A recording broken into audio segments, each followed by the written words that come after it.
Hey guys, welcome back to Clownfish TV. This is Kneon. I am here with Geeky Sparkles. Hello. And we're going to give you a long overdue dismal dose of Disney. Daily dose of dismal Disney. Well, yes. we haven't been daily lately. It's more like yeah. People don't care. I'm going to be honest. People don't care that much about Disney. They just expect it. They just expect it anymore. I think when we first started covering Disney on this channel, it was a shock to people that Disney had fallen off, and now they're just like, we took so much shit too. Oh, we did, and now it's just like, yeah, of course, Disney's yeah, it's Disney. like, we don't care. and the ends why. And so we're going to talk about their dealings with AI, and they're getting some backlash or hitting some speed bumps on the way to making everything AI.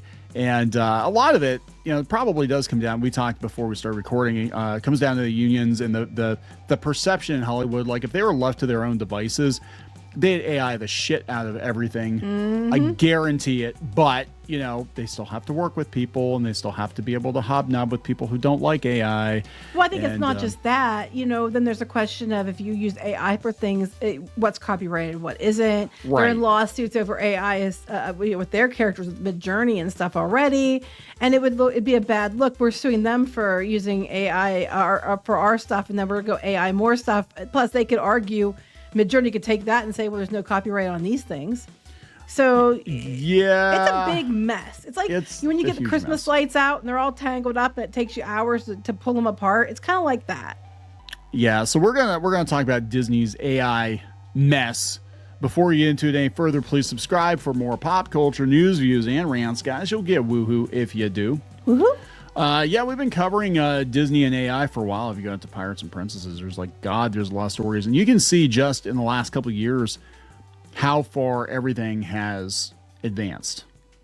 And, before it was like, oh, someday they'll be able to replicate actors and voices with AI. And nowadays here, because, we had the James Earl Jones situation and some people thought that Fantastic Four, some of the scenes looked like they were done with AI, which they might have been. I mean, I'm going to be honest. I mean, I know they had real sets, but some of the stuff had that, like, I can't explain it. There's a certain quality, especially when you're dealing with period pieces, where it tries to look almost like an old photograph or something. You know what I'm saying? Yeah. And there's just a kind of something that's a little bit off about it. And there were some scenes in Fantastic Four that did look like at least the backgrounds could have been AI.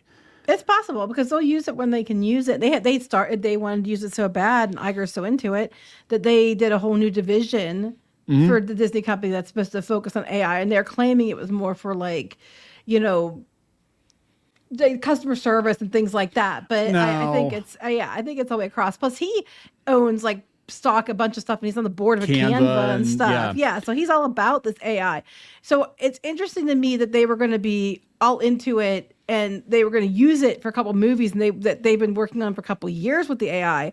And now, because of the lawsuit, I think with Midjourney, and because of the backlash over some other things like the James Earl Jones voice and other things, they're afraid of bad press. They're afraid of the bad PR because that's kryptonite to Disney. Yep. And so now they're like, oh, shit, you better not do that. Well, I remember their the first major issue with Disney getting busted using AI was a Thanksgiving painting. Oh, yes. Like Mickey, Donald, Goofy all around Thanksgiving I remember table. I could see it in my head. Yeah. And that was earlier AI, but like you would zoom in, you could see, okay, the fork looks weird. Mickey's got like 9 fingers. It was kind of crude looking, but you could see what it could do. And I guarantee you the bean counters, especially at Disney, are like, well, how many artists do we not need to hire if we just have... Right.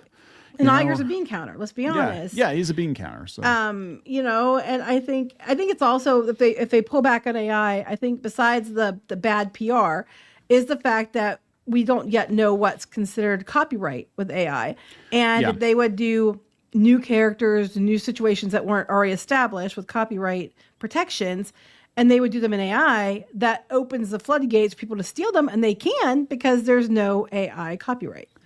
So I think that's why Disney's, it's a multifaceted situation. So the original article is actually from the Wall Street Journal. We'll look at that, and we'll go out to this Gizmodo. But I guess one of the they've had some hurdles, dealing with AI. But one of the big ones was Dwayne Johnson in Moana 2, or I'm sorry, Moana. Which Moana are we on here? Live action. God, I can't believe they're doing a live action Moana. It hasn't even been 10 years since the first one came out. But okay. Live action Moana. Apparently his cousin was going to be the body, and then they were gonna graft his face onto the body, and he was okay with it.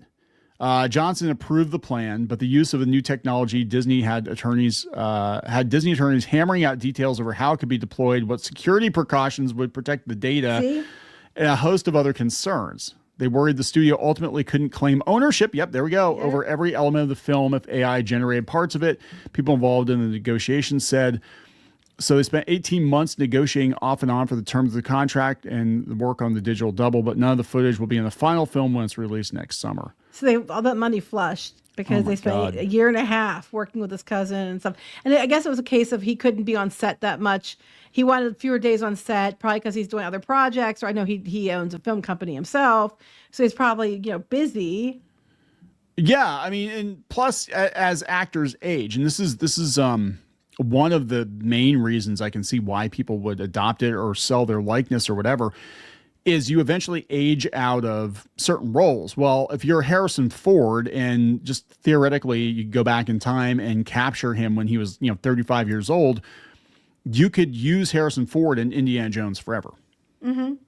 Right? They tried it, but it doesn't work as well. But even for Luke Skywalker, they had in, I think it was the second season, third season, whatever. I can't keep track. Second season of Mandalorian and the third. But second season Book of Boba Fett, also season 2.5 of Mandalorian, whatever. I don't even know. The one where he's training Grogu. He's actually got Grogu. He's training Grogu. They had somebody that was a stand-in for Mark Hamill, and then they grafted his face onto this person.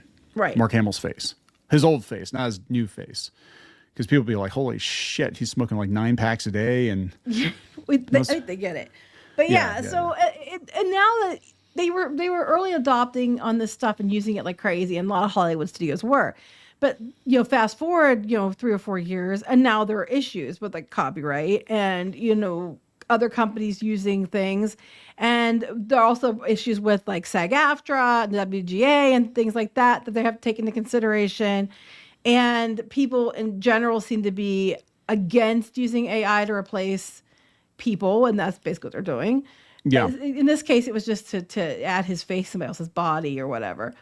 But it doesn't have a good feeling with a lot of people. People aren't very keen on it at this point in time. They're not keen on it because they know it's going to cost jobs. Yeah, exactly. And it's unavoidable, but you're going to try as hard as you can, especially with the economy being the way it is, especially with the job market being the way it is. You're going to try as hard as you can to play every card you can play to stay in as long as you can stay in. And I don't fault somebody for that. I don't, but I'm also like, I keep trying to tell people, like, you don't have to like it, but it's inevitable. It's like Toy Story 3 where they're all sliding into the fire pit, right? And they're all going to get burned in the incinerator. And they just kind of like, at some point you stop fighting, you just hold hands, close your eyes and hope for the best. And, maybe you'll get saved. But it worked out for them. It worked out for them. That's why we're getting a 5th one now. Yeah, right? Wouldn't Toy Story have been better had they all just like burnt to a crisp and then that was the end of it? I don't think that would have gone over well with a kid. As a parent, I don't think that would have been a better choice, no. How do you explain it to little Timmy? I'm sorry, baby. How do you explain it to adults? Remember that prank video where they actually they altered the ending of Toy Story 3 for their mom? They had their mom sit through. It was on YouTube a couple of years ago. It was funny. It was probably like 15 years ago. But yeah, and they changed the ending and they basically cut it off when they're all going to die. And they're like, yep, that's the end of Toy Story. That's how it ends. And the mom's like, what? What? Yeah. And she's like, the next day, she's like, I'm still upset about that movie. I can't believe Disney did that. I mean, I personally kill my children for doing that to me because I would be upset too. But I feel bad for cars and inanimate objects all the time, so I can't say anything.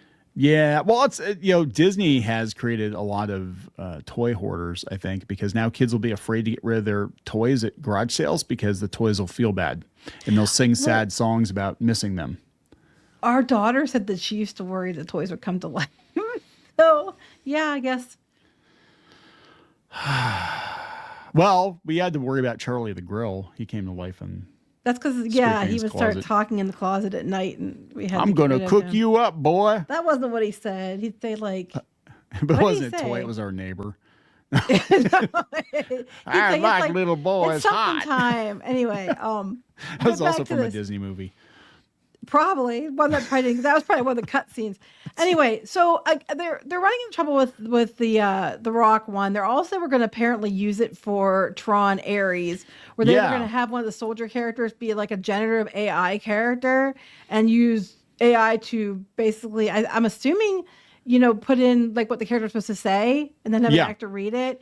Because they thought it would be really meta to do that because they're basically AI come to life anyway. So let's have the AI write the script. And they decided not to go with that. They were actually told not to do it. Yeah, because it's like, people might feel bad. It's supposed to be a new version of Bit. It was supposed to be Bit, which would have been kind of interesting if they did that. But then there was all kinds of backlash over the Darth Vader thing. Now, the Darth Vader thing, that royally pissed me off because that wasn't, one, Disney didn't have anything to do with that as far as I know. That was they would be involved in the fact that it's Vader, but it was James Earl Jones. His family made the decision to sell his voice. Well, I think he did or whatever. They had permission to use it. They had permission, but because they did, as I understand it, and run around the unions, even though that's what the unions claimed, they wanted the whole time was to let people have autonomy and be able to sell their voices. They were complaining about it because they were like, well, now we can't have a new actor do Darth Vader. Well, they can't get a cut. And they wanted money from, cut from that. And they aren't going to get it. And they're mad about it. So there's, all kinds of issues. And if you go back to the other article, if you look at the next paragraph down from the other article you had, go back up a bit. It said that, they said that they were told to drop the whole thing with the Bit because the company couldn't risk the bad publicity. And I think it's caused of things like SAG-AFTRA going after the James Earl Jones family about the voice. Yeah. And it's because they're suing Midjourney. And it's because, a bunch of different things. It looks really bad if you're suing Midjourney for AI and then you're going to use AI.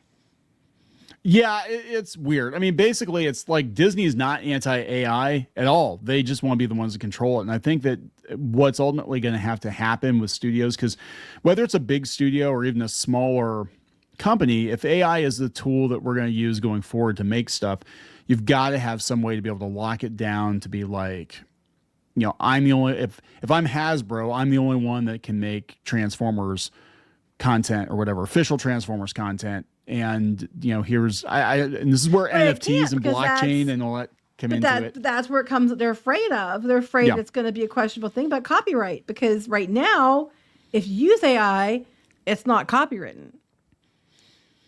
Yeah, so you'd almost have to create something as a proof of concept by hand, and then use the AI to. Yeah.